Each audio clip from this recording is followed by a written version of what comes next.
Assalamualaikum kawan. Pada video kali ini kami akan membahas salah satu tokoh wayang yang tak kalah penting yaitu Adipati Basukarno atau Narpati Basukarna. Narpati Basukarno sesungguhnya adalah putra sulung dari Pandawa atau merupakan anak dari Ibu Kunti.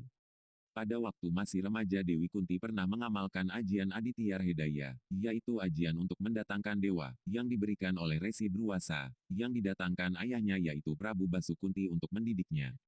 Pada saat itu saking ingin menguasai ilmu tersebut maka Dewi Kunti menghafalkan ajian itu terus-menerus tanpa disadari waktu itu ketika sedang mandi Dewi Kunti pun membaca ajian tersebut.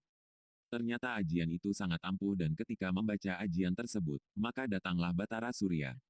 Ketika Batara Surya datang, Dewi Kunti merasa tidak bermaksud mendatangkan Batara Surya tetapi Batara Surya merasa terpanggil dan menjelaskan apabila dewa turun ke bumi harus ada yang dikerjakan.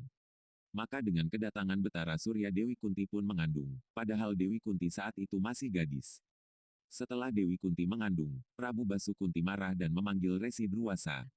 Resi Druwasa disalahkan karena mengajarkan ilmu tingkat tinggi kepada gadis yang belum dewasa, maka Resi Druwasa pun bertanggung jawab dan menjelaskan kalau ilmu itu kelak akan dibutuhkan kelak. Sesudah masa kehamilannya telah cukup, Resi Druwasa mengeluarkan bayi yang dikandung Dewi Kunti melalui telinga. Alasannya ilmu itu masuk dan diresapi melalui telinga Dewi Kunti, maka dari itu bayi itu diberi nama Karna yang artinya adalah telinga.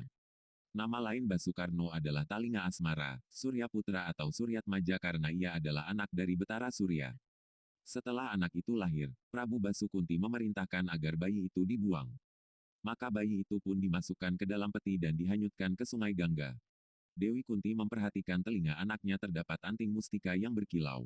Akhirnya bayi itu ditemukan oleh seorang kusir kerajaan Hastinapura yang bernama Adirata. Bayi itu dirawat dengan baik oleh mereka yang kebetulan tidak mempunyai anak. Pada masa remaja, Basukarno sering ikut ayahnya ke keraton Hastinapura. Di sana ia sering mengintip dan mencuri dengar apa yang dipelajari anak-anak Hastinapura yang sedang dididik oleh Begawan Durna dan Resi Krepa kepada muridnya yaitu Pandawa dan Kurawa. Basukarno pernah menjumpai Begawan Durna dan Resi Krepa untuk menerimanya sebagai murid tetapi ditolak oleh keduanya karena terikat aturan istana. Pada waktu Resi Krepa dan Begawan Durna menguji kemampuan murid-muridnya, Basukarno ingin tampil untuk menantang Arjuna dalam adu keterampilan karena Arjuna selalu unggul dan sombong.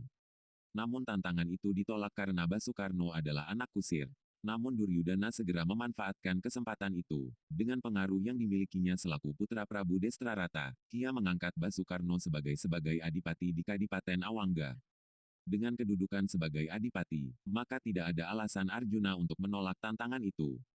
Adu tanding pun dimulai, dan keduanya seimbang dalam adu keterampilan dan sama-sama kuat. Akhirnya Resi Krepa dan Begawan Durna mengumumkan tidak ada yang menang.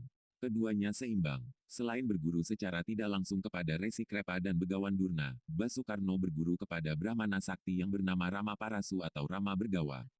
Rama Bergawa sangat membenci ksatria, maka Basukarno pun menyamar sebagai Brahmana. Dari Resi Rama Bergawa ia mendapatkan ilmu Brahmastya yaitu ilmu keterampilan memanah. Antara Raden Basukarno dan Raden Arjuna mempunyai kesamaan bentuk tubuh dan wajah sangat-sangat mirip.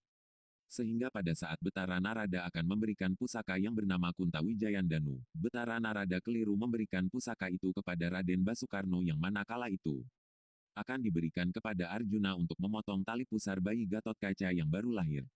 Arjuna kemudian berusaha merebut kembali pusaka itu tapi gagal dan hanya mendapatkan warangka atau sarungnya saja. Demikian dulu penjelasan dari kami. Apabila ada kesalahan mohon komentar dan kami akan sangat senang karena kami di sini untuk belajar bersama mengenai tokoh wayang untuk mempertahankan kebudayaan kita. Salam budaya.